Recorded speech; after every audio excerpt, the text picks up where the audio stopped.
السلام علیکم ورحمۃ اللہ وبرکاتہ۔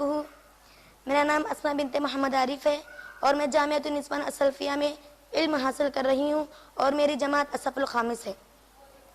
نحمدہ ونصلی علی رسولہ الکریم، اما بعد فاعوذ باللہ من الشیطان الرجیم، بسم اللہ الرحمن الرحیم، فاعبدوا اللہ مخلصین لہ الدین ولو کرہ الکافرون۔ معزز سامعین و سامعات، میری تقریر کا عنوان ہے اخلاص کی اہمیت و فضیلت۔ اخلاص دین کی بنیاد، عمل کی نیت، جنت میں دخول کا ذریعہ اور جہنم سے نجات کا پروانہ ہے اور تمام نیک کام کی اساس اور نچوڑ ہے۔ اخلاص کے معنی ہے کسی چیز کو پاک و صاف کرنا، کرنے کے بعد اس کو اخلاص کہتے ہیں۔ شرعی مفہوم اور معنی ہے کہ ہم اپنی عبادتوں اور نیتوں میں صرف اللہ رب العالمین کے لیے خاص کیا کریں۔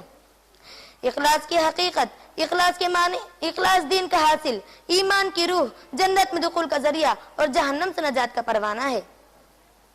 اگر ہماری نیتوں میں اخلاص نہ ہو تو عند اللہ مقبول نہیں ہو سکتا۔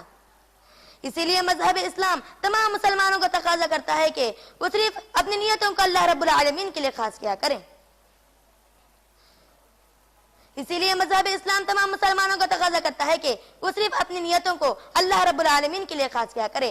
اگر ہماری نیتوں میں اخلاص نہ ہو تو عند اللہ مقبول نہیں ہو سکتا، اور اپنی نیتوں میں اللہ رب العالمین کے سوا دوسروں کو معبود ٹھہراتے ہیں تو وہ شرک اکبر کہلائے گا۔ جیسا کہ حدیث قدسی میں آتا ہے، حضرت ابو ہریرہ رضی اللہ عنہ سے روایت ہے کہ اللہ کے رسول اکرم صلی اللہ علیہ وسلم نے فرمایا، اللہ تعالیٰ فرماتے ہیں میں شرک سے بڑا بے نیاز ہوں اور میں اس شخص سے بڑا بے نیاز ہوں جو میرے علاوہ دوسروں کو معبود ٹھہراتے ہیں۔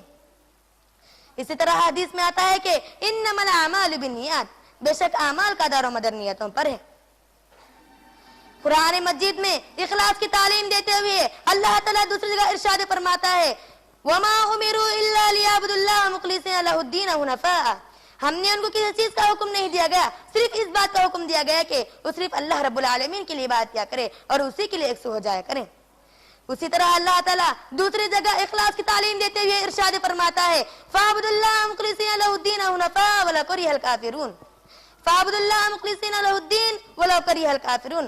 پس اللہ رب العالمین کی عبادت کیا کرو اور اسی کے لیے عبادت کیا کرو اور اسی کے لیے دن کو خالص کیا کرو، جس کو کفار مشرکین ناپسند کیا کرتے ہیں۔ اسی طرح حدیث میں آتا ہے کہ انما الاعمال بالنیات وانما لكل امرئ ما نوى فمن كانت هجرته لله ورسوله فهجرته الى الله ورسوله۔ بے شک اعمال کا دار و مدار نیتوں پر ہے، پس جو کوئی شخص کسی چیز کا ارادہ کرتے ہوئے سفر کرتا ہے تو اللہ تعالیٰ اس کے عمل کے مطابق اس کو اجر و ثواب دیتا ہے۔ عمل میں اخلاص کا اتنا بڑا مقام ہے کہ یہاں تک کہ شیطان بھی اللہ کے بندوں پر بس نہیں چلا سکتا۔ اللہ تعالیٰ اس کا ذکر سورہ صاد اور سورہ ہجر میں ارشاد فرماتا ہے، جب اللہ تعالیٰ نے تمام فرشتوں کو حکم دیا کہ وہ آدم علیہ السلام کے لیے سجدہ کیا کرے تو تمام کے تمام فرشتے سجدہ کر لیے، لیکن جب ابلیس کے لیے حکم دیا گیا کہ وہ آدم علیہ السلام کے لیے سجدہ کیا کرے تو اسی وقت اس نے انکار کر دیا۔ اللہ تعالیٰ نے اس کو نعمتوں والی جنت سے نکال کر زمین پر دھتکار دیا تو اس وقت شیطان اللہ رب العالمین سے چیلنج کرنے لگا کہ میں تیری عزت کی قسم کھا کر کہتا ہوں میں ضرور بضرور تیرے بندوں کو بہکاؤں گا سوائے ان لوگوں کے جس کو تو نے خالص کر لیا ہے۔ نبی کریم صلی اللہ علیہ وسلم فرماتے ہیں کہ تم سے پہلے کی امتوں میں بھی 3 شخص ایسے تھے کہ وہ رات کے وقت سفر کرنے کے لیے نکلے تھے، اچانک انہیں رات مصیبت آ پہنچی، انہوں نے اپنی اخلاص کے ساتھ اللہ رب العالمین سے دعا کی ہے تو اللہ تعالیٰ نے ان کی اس اخلاص کی وجہ سے رات اس مصیبت کو ہٹا دیا۔ غیر مخلصانہ عمل کی حیثیت، عمل سے ہی انسان کو جنت اور جہنم ملتی ہے، عمل سے ہی انسان کو اجر و ثواب ملتا ہے۔ اگر ہمارے نیتوں میں اخلاص نہ ہو تو عند اللہ مقبول نہیں ہو سکتا۔ چنانچہ ایک حدیث میں آتا ہے کہ ایک شخص آپ صلی اللہ علیہ وسلم کے پاس آیا اور عرض کرنے لگا، اے اللہ کے رسول صلی اللہ علیہ وسلم، اگر کوئی شخص دنیا میں اجر و ثواب کی نیت سے اور شہرت کی وجہ سے جہاد کرے تو اس کے لیے کیا اس میں کوئی اجر ہے؟ تو آپ صلی اللہ علیہ وسلم نے فرمایا، لا شیء لہ، اس کے لیے کچھ حصہ نہیں ہے۔ تو اس شخص نے 3 مرتبہ اسی سوال کو دہرایا تو آپ صلی اللہ علیہ وسلم نے بھی اسی کلمات کو 3 مرتبہ دہرائے، لا شیء لہ لا شیء لہ لا شیء لہ، اس کے لیے کچھ حصہ نہیں ہے، اس کے لیے کچھ حصہ نہیں ہے، اس کے لیے کچھ حصہ نہیں ہے۔ لیکن تیسری مرتبہ فرمایا، جو کوئی شخص اپنی عمل کے مطابق اپنی نیت کے مطابق سفر کرتا ہے تو اللہ رب العالمین اس کے عمل کے مطابق اس کو اجر و ثواب دیتا ہے۔